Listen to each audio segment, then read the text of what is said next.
आप अगर कपटी हैं, छली हैं, बेईमान हैं, प्रपंच हैं, जैसे भी हैं, झूठ बोलते हैं, निंदा करते हैं, चुगली करते हैं, गलत काम करते हैं, तो भी मेरा निवेदन है शंकर के मंदिर जरूर जाओ, शंकर की कथा में जरूर बैठो। क्यों?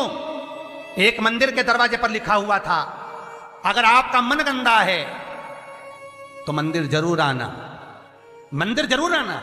किसी ने पूछा, गुरुदेव ये मंदिर के दरवाजे पर लिखा है कि मन गंदा है तो मंदिर जरूर जाओ, उसका कारण क्या है? हमने कहा कारण केवल इतना सा है, बच्चा नाली में गिरता है, बच्चा धूल में गिरता है, बच्चा रज में गिरता है, बच्चा कीचड़ में गिरता है तो पड़ोसी साफ नहीं करता।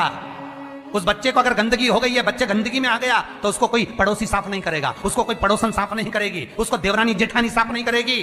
बच्चा अगर कीचड़ में गिरा है तो उसको उसकी मां और बाप ही साफ करेंगे। उसी तरह मन गंदा हो गया, चित्तवृत्ति खराब हो गई, तो मेरे ये बाप के पास जाना, मेरी ये माता के पास जाना, और ये मेरा बाप, ये मेरी मां तुम्हारी जीवन की गंदगी को समाप्त कर देंगे। दुख आया, तकलीफ आई, कष्ट आया, रोग आई, बीमारी आई, तकलीफ हुई है, कहीं मत जाना, ये मेरे माँ बाप के पास जाना, शंकर और पार्वती के पास, उमा महेश्वर के पास जाना, ध्रुमा ध्रुमावती के पास जाना, कमल कमला के पास जाना, तारा तारेश्वर के पास जाना, भोले शंकर के पास जाना। जब मेरा शंभु मिलेगा तो ये सारी गंदगियां मिटा देगा। रोग समाप्त। अकाल मृत्यु वो मरे जो काम करे चंडाल का, काल उसका क्या बिगाड़े जो भक्त हो महाकाल का। वो देगा, छप्पर फाड़ कर देगा। फिर निवेदन करूंगा, जितने कथा करवाए हैं, जितने कथा सुन रहे हैं और जितने पुण्य स्मरण दान स्मरण आदि कर रहे हैं, लिख कर रखो तारीख कि तुमने जो दान पुण्य करा है, तुमने जो ये 300 वर्ष में पढ़ने वाली इस श्रावण के महीने में तुमने जो कथा सुनी है, अगला श्रावण आए तुम बताना जरूर कि कितना पुण्य मिला है, कितना फल मिला, कितना लाभ हुआ, कितना धन कमाया, कितना वैभव कमाया। तुमने तो केवल कुबेरेश्वर महादेव के लिए दिया, तुमने तो केवल वृद्धाश्रम के लिए दिया, तुमने तो केवल गौशाला के लिए दिया, पर उसका पुण्य तुमने कितना कमाया, उसका लाभ कितना मिला। और मुझे बताना जरूर, फोन करके व्हाट्सएप पे लिखकर भेजना कि हमने जो करा था अगले साल यही तारीख, यही श्रावण का महीना, फिर याद कर कर बता कि मिला कि नहीं मिला, 4 गुना हुआ कि नहीं हुआ। वो शिव है, शिव शंकर है। वो तो मंदिर के बाहर निकलने वालों को तार देता है साहब, मंदिर के बाहर निकलने वालों। कितना सुंदर है। एक चरित्र आता है लिंग पुराण के अंतर्गत। एक सेठ मर गया, बड़ा कंजूसड़ा था, बहुत कंजूस। कभी जिंदगी में ना दान करा, ना पुण्य करा, ना सत्कर्म करा, ना भजन करा, ना कीर्तन करा। मंदिर की जगह को भी अपना बना लिया, सारी जगहों को घेर कर अपना बनाया। बावड़ी, तालाब, कुएं का पानी अपनी जमीन पर ले जाता। बहुत लालची था, बहुत लोभी, बहुत लोभी।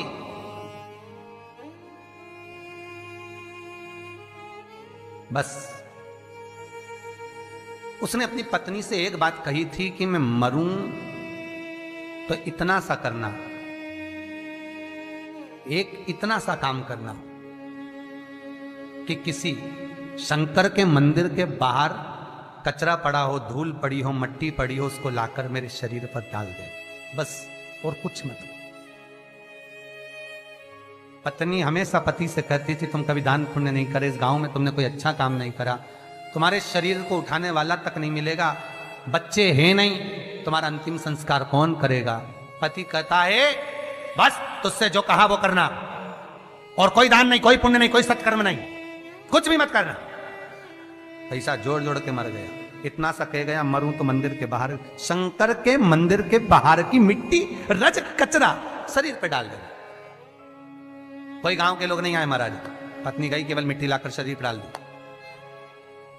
लिंग पुराण कहती है भगवान शंकर के गण स्वयं नीचे आए, गांव के लोगों का रूप रख लिया, उसका अर्थी तैयार करी, शिवधाम अर्थात शमशान लेकर गए।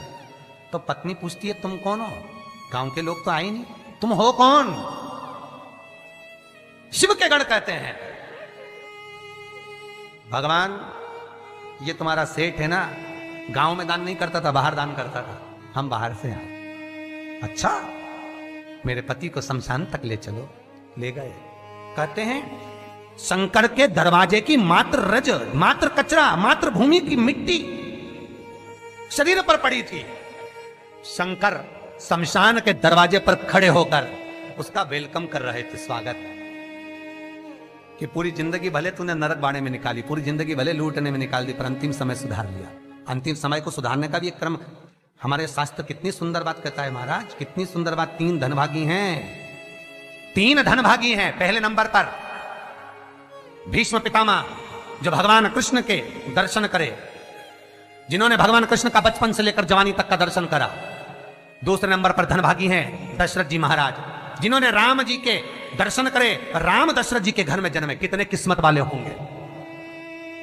और तीसरे नंबर के किस्मत वाले धनभागी हैं गिद्धराज जटायु, जिन्होंने प्राणों को त्यागा तो राम जी की गोद में त्यागा।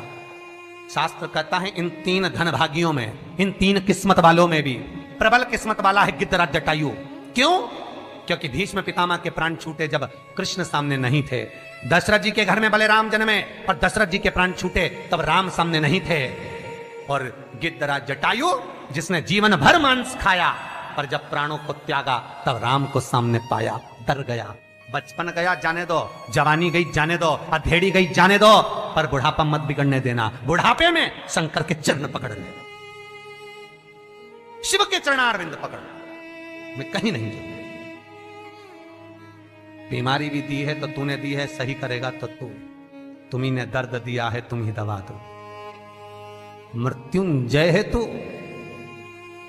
जगत का भोलानाथ है तू, सबसे ऊंचा तू ही बैठता है। जहां दुनिया समाप्त हो जाती है वहां से तेरी शुरुआत होती है। लोगों का जहां एंड होता है शमशान, वहां से वो शुरू होता है। जहां दुनिया का एंड है वहां से तू शुरू है। तो तू साधारण नहीं हो सकता भोलेनाथ। अगर मेरे चरण में कष्ट आया है तो तू सही करेगा, मुझे विश्वास है। भरोसा रखना।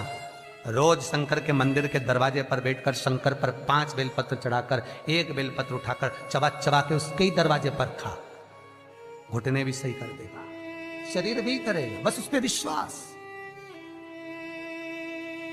उस पर भरोसा। बस शंकर